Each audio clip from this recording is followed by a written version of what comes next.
Hi అండి, నమస్తే. Welcome back to Sajida channel. నేను మీ సాజిదాని. ఇవాళ పచ్చడి వచ్చి టమాటో, పుదీనా, కొత్తిమీర, పచ్చిమిరపకాయ పచ్చడి అండి. చాలా చాలా టేస్టీగా ఉంటుంది. ఇది వేడి వేడి అన్నంలోకి 1 టేబుల్ స్పూన్ నెయ్యి వేసుకుని తింటే చాలా చాలా కమ్మగా ఉంటుంది. అమ్మమ్మలు నానమ్మలు చేసి మనకి ఇట్లానే తినిపించేవాళ్ళు కదండి చిన్నప్పుడు. అందరికేమో కానీ మా నానమ్మ మాత్రం నాకు ఈ విధంగానే చక్కగా కలిపి తినిపించేదండి. ఇప్పుడు మరి ప్రొసీజర్ ఏంటో చూద్దామా రండి. మరి ఇప్పుడు ప్రిపరేషన్ ఏంటో చూద్దామా. నేను 1 కిలో టమాటాలు చక్కగా కడిగి కట్ చేసి పెట్టుకున్నానండి. 10-15 వరకు పచ్చిమిరపకాయలు తీసుకున్నాను. మినపగుళ్ళు 2 టేబుల్ స్పూన్లు తీసుకున్నాను. మినపగుళ్ళు కాకపోతే మినపప్పు అయినా మీ దగ్గర ఉంటే తీసుకోవచ్చు. నేను ఎక్కువ మినపగుళ్ళే వాడతానండి. ప్రస్తుతం నా దగ్గర మినపగుళ్ళే ఉన్నాయి. ఇప్పుడు ఇవి ఫ్రై చేద్దాము. ప్యాన్ పెట్టుకున్నాను కదండి. ప్యాన్లో 2 టేబుల్ స్పూన్ల ఆయిల్ వేసుకుని మనం మినపగుళ్ళు ఫ్రై చేసుకుందాము. చక్కగా ఇవి గోల్డెన్ కలర్లో వచ్చే వరకు ఫ్రై చేసుకుందాము. చూడండి, చక్కగా ఫ్రై అవుతున్నాయి చూసారా.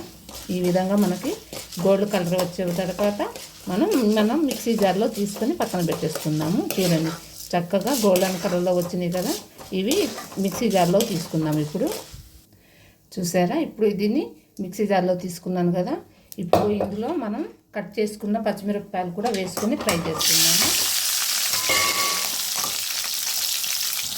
చూసారా, చక్కగా ఫ్రై అయింది. ఇప్పుడు ఈ ఫ్రై అయిన పచ్చిమిరపకాయని మనం ఒక ప్లేట్లో తీసుకొని పక్కన పెట్టుకున్నాము. పచ్చిమిరపకాయలు కూడా మనం తీసుకొని పక్కన పెట్టుకున్నాం కదా. ఇప్పుడు ఇందులోకి మనం చక్కగా శుభ్రం చేసుకున్న కొత్తిమీర, పుదీనా కూడా వేసుకొని ఫ్రై చేసుకున్నాము.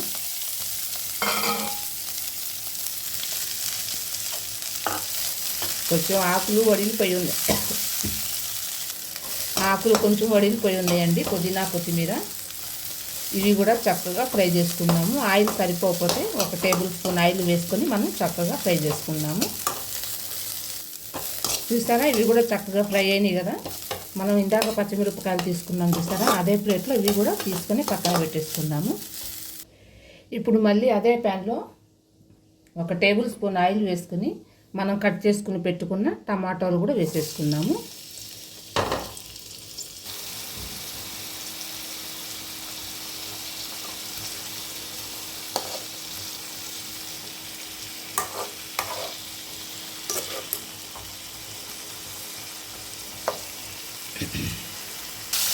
టమాటోలు మనకి ఈ ఆయిల్లోనే మగ్గిపోవాలండి.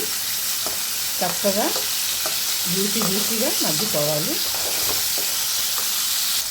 ఈ సమయంలో మనం కొంచెం ఒక 2 చింతగింజలంతా చింతపండు వేసుకుంటే సరిపోతుందండి. పులుపు మనకి టేస్ట్ కోసం మనం చింతపండు వేస్తున్నాం. ఎందుకంటే టమాటాలు ఎక్కువ వేసాం కదా. కొంచెం టేస్ట్ కోసం మనం కొంచెం చింతపండు వేసాము. ఇవన్నీ చక్కగా మగ్గిన తర్వాత మనం స్టవ్ కట్టేసుకున్నాము. చూసారా, టమాటాలు కూడా చక్కగా మగ్గిపోయినాయి. ఇది ఇప్పుడు స్టవ్ కట్టేసి ఇది చల్లారే వరకు పక్కన పెట్టుకుందాము.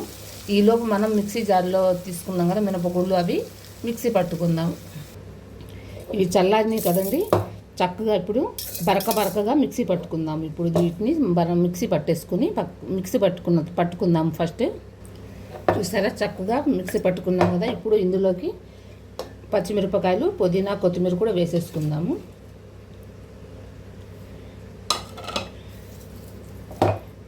ఇప్పుడు దీంట్లో 6-7 వెల్లుల్లిపాయ రెబ్బలు తీసేసుకొని వేసేసుకుందాము.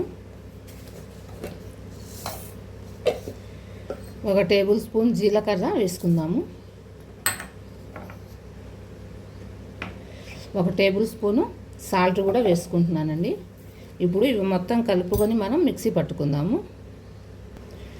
చూడండి, చక్కగా మిక్సీ పట్టుకున్నాం కదా. ఇప్పుడు మనం ఫ్రై చేసుకుని పెట్టుకున్నాం కదా, ఉడకబెట్టుకున్నాం కదా టమాటోలు, అది కూడా ఇందులో వేసుకొని మిక్సీ పట్టుకుందాము. ఇప్పుడు ఇది కూడా మిక్సీ పట్టేసుకుందాం. ఇప్పుడు చూసారా, చక్కగా మిక్సీ పట్టుకున్నాం. ఇది ఇప్పుడు ఒక బౌల్లోకి తీసుకొని పక్కన పెట్టుకుందాము. తయారైపోయిందండి టమాటో, పుదీనా, కొత్తిమీర, పచ్చిమిరపకాయ పచ్చడి. ఇది వేడి వేడి అన్నంలోకి నెయ్యి వేసుకొని, ఒక టేబుల్ స్పూన్ నెయ్యి వేసుకొని తింటే ఉంటుంది. చాలా చాలా కమ్మగా సూపర్ టేస్టీగా ఉంటుందండి. థ్యాంక్ యూ ఫర్ వాచింగ్ అండి. ఇప్పుడు వరకు నా ఛానల్ ఎవరైనా సబ్స్క్రైబ్ చేసుకోకపోతే ప్లీజ్ అండి సబ్స్క్రైబ్ చేసుకోండి, లైక్ చేయండి, మీ ఫ్యామిలీ మెంబర్స్కి షేర్ చేయండి. సబ్స్క్రైబ్ చేసుకున్న తర్వాత పక్కనే ఉన్న బెల్ ఐకాన్ ప్రెస్ చేశారనుకోండి, నేను పెట్టిన ప్రతి వీడియో మీకు నోటిఫికేషన్లోకి వస్తుంది. థ్యాంక్ యూ ఫర్ వాచింగ్ అండి. బాయ్. ఇంకో కొత్త రెసిపీతో ముందుకు వస్తాను ఫ్రెండ్స్.